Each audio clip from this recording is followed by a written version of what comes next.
नमस्कार मित्रों। बहुत समय पहले मगध राज्य के एक छोटे से गांव में अंशुमान नामक युवक रहता था। वह स्वभाव से अधीर और जल्दी गुस्सा करने वाला था। छोटी छोटी बातों पर बहस करना और तुरंत प्रतिक्रिया देना उसकी आदत थी। इस कारण लोग उससे कतराने लगे और वह खुद भी महसूस करने लगा कि उसका स्वभाव उसे शांति और खुशी से दूर कर रहा है। एक दिन उसे पता चला कि पास के जंगल में भगवान बुद्ध प्रवचन दे रहे हैं। बुद्ध के ज्ञान और उनकी शिक्षाओं के बारे में सुनकर अंशुमान को लगा कि शायद उसे अपने सवालों के जवाब वहां मिल सकते हैं। वह शीघ्र ही प्रवचन स्थल पर पहुंचा। बुद्ध ने सभा को संबोधित करते हुए कहा, यदि तुम अपने जीवन में वास्तविक बदलाव लाना चाहते हो तो 10 स्थानों पर मौन धारण करना सीखो। अंशुमान को लगा कि यही वह मार्गदर्शन है जिसकी उसे आवश्यकता थी।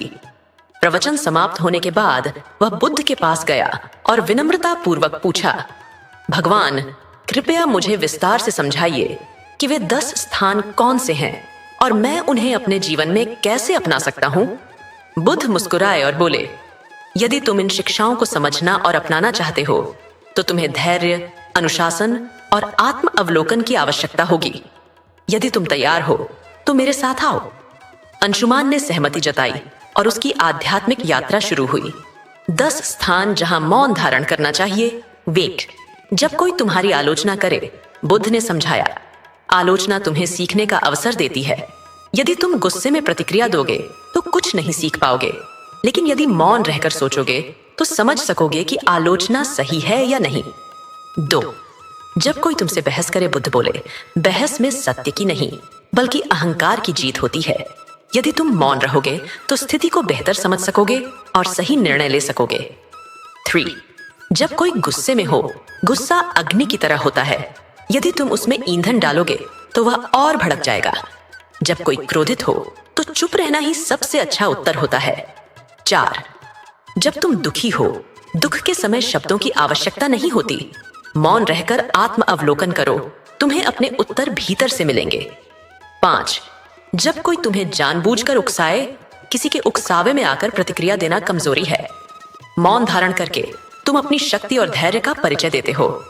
6, जब तुम्हें हर किसी की मदद नहीं करनी हो, हर जगह हस्तक्षेप करना आवश्यक नहीं होता।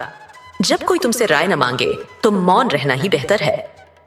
7, जब तुम्हें अपने ज्ञान पर घमंड हो, ज्ञान का सबसे बड़ा आभूषण विनम्रता है।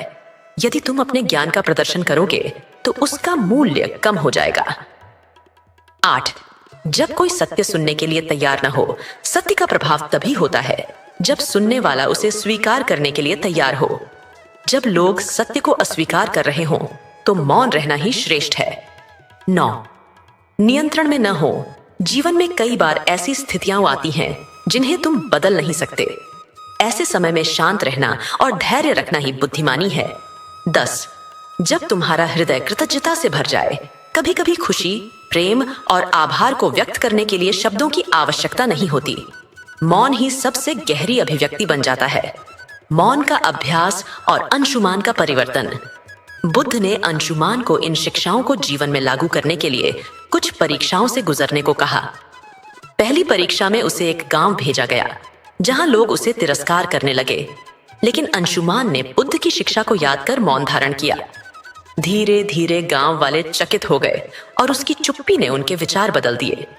दूसरी परीक्षा में उसे एक बहस प्रिय व्यापारी के पास भेजा गया।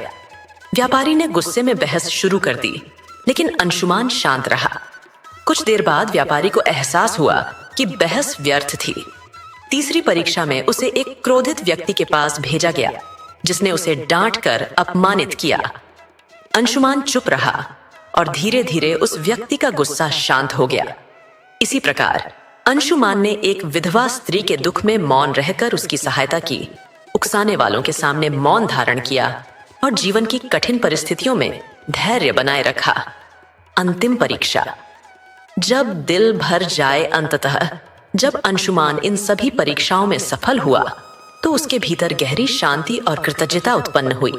उसने बुद्ध के चरणों में झुककर कहा, भगवान, अब मैं जान गया हूं कि सच्चा ज्ञान मौन में है। बुद्ध मुस्कुराए और बोले, जब मनुष्य मौन की शक्ति को पहचान लेता है तभी वह वास्तविक बदलाव का अनुभव करता है। सीख, मौन आत्मा की भाषा है। यह कहानी हमें सिखाती है कि मौन केवल शब्दों की अनुपस्थिति नहीं, बल्कि आत्मिक शांति और समझ का प्रतीक है। जब हम सुनने और समझने की कला सीख जाते हैं, तब जीवन का वास्तविक परिवर्तन संभव होता है। मौन को अपनाओ, यही सच्चा ज्ञान है।